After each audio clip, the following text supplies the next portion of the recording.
પાલનપુર દાંતા તાલુકાના સેમ્બલ પાણી ગામે રબારી સમાજના લોકો પર સ્થાનિક આદિવાસીઓ જુલ્મ ગુજારતા હોવાને લઈને રબારી સમાજના અગ્રણીઓએ જિલ્લા કલેક્ટરને આવેદનપત્ર આપ્યું હતું। પાલનપુર દાંતા તાલુકાના અંતરિયાળ અને આદિવાસી વિસ્તાર એવા સેમ્બલ પાણી ગામે ભારત સરકારના નામથી કેટલાક આદિવાસી ઈસમો ગામમાં ઉપદ્રવ ફેલાવી રહ્યા છે।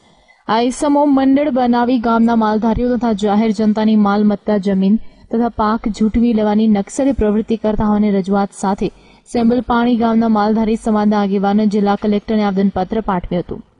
સ્થાનિક માલધારીઓ દ્વારા કરવામાં આવેલી રજૂઆત ગંભીર પ્રકારની છે અને સ્થાનિક વહીવટીતંત્ર આ બાબતમાં સત્ય શું છે તેની તપાસ કલેક્ટરની ખૂબ જ જરૂરી છે।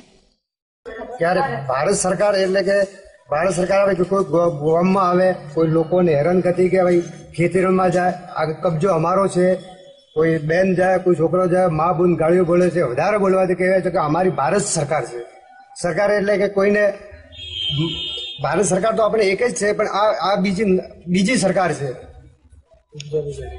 ઉપજાવી ગાડી કે એટલે દાખલા તરીકે કોઈ બી લોકો અહીંયા હતા કે કોઈના ખેતરમાં જઈએ, કોઈનો કબજો હોય તો એમ કહે છે કે આ કોઈનો કબજો નથી, આ ભારત સરકારનો કબજો છે।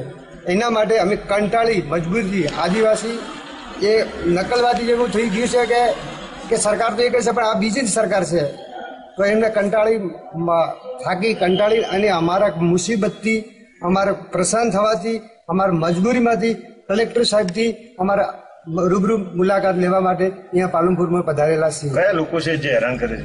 એ લોકો જે હેરાન કરે છે આદિવાસી છે, બધા આદિવાસી નથી, જે એમનું ગ્રુપ છે, બધા આદિવાસી નથી, એમનું અંગતનું ગ્રુપ છે, 10-15 જણનું ટોળું છે। કઈ રીતે હેરાન કરે છે? આવે કે હવે કોઈકના ખેતરમાં જાય, હવે કે દાખલા તરીકે તમારા ઘરે તમે કોઈ ખેતરમાં જાઓ, કોઈ તમે કોઈ ઢોર કામ કરવા જાઓ, કોઈ બહાર જાઓ છો તો ઘરે તો એકલા જ હોય ને, તો આખું ટોળું આવીને કોઈના હાથમાં લાકડી હોય, કોઈના હાથમાં દારૂ હોય, કોઈના હાથમાં તરવાર હોય, બધી માલ મિલકત જપ્ત કરવાની। આ તમારું માલ મિલકત નથી, આ અમારું ભારત સરકારનું જ છે।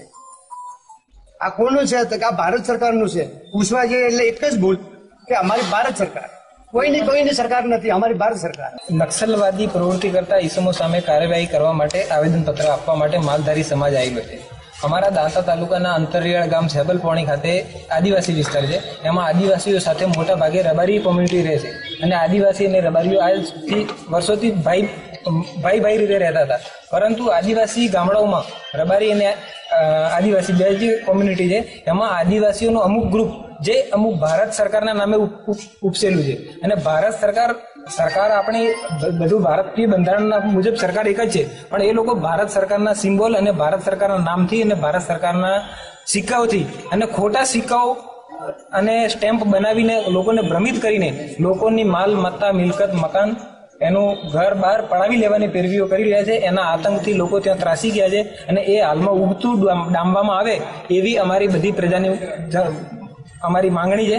અને આ તો આજે તો અમારા ગામડાઓમાં છે, કાલે ઉઠીને ત્યાંથી વધશે શહેર સુધી અને મોટા દરેક ગામ પહોંચશે એવી આ પ્રવૃત્તિ થઈ રહી છે। એટલે શરૂઆતના તબક્કે જો અટકાય એવી અમારી લાગણી અને માંગણી છે, એના માટે અમે અહીંયા આવેલા છીએ। એટલે એના ઉપર યોગ્ય કાર્યવાહી થાય અને જે અમને જે એ લોકોએ નોટિસ આપી છે એમાં લખેલું છે કે આદિમ જાતિ આદિવાસી સિવાય બીજી કોઈ પ્રજા જે ભારતનો નાગરિક નથી। આદિમ જાતિ આદિવાસીઓને ભારતના બંધારણનો કોઈ કલમ કોડ કે શારદા બિલ લાગુ પડતું નથી। એ લોકો ભારતના બંધારણથી અલગ એમને ગણતા હોય છે અને ભારતના જે બંધારણ મુજબના જે હકો અને ભારતીય નાગરિકતા છે એનાથી એમને અલગ ગણાવીને બીજી જાહેર જનતાને હેરાન પરેશાન કરી રહ્યા છે। તો એના માટે અમારે એના રક્ષણ માટે, જનતાના રક્ષણ માટે, ભારતીયપણા અને ભારતીય નાગરિકોના રક્ષણ માટે અમે અહીં આવેલા છીએ અને યોગ્ય કાર્યવાહી થાય। કલ્પેશ મોદી સાથે કુનાલ પરીખ, લાઈવ ગુજરાત ન્યૂઝ, પાલનપુર।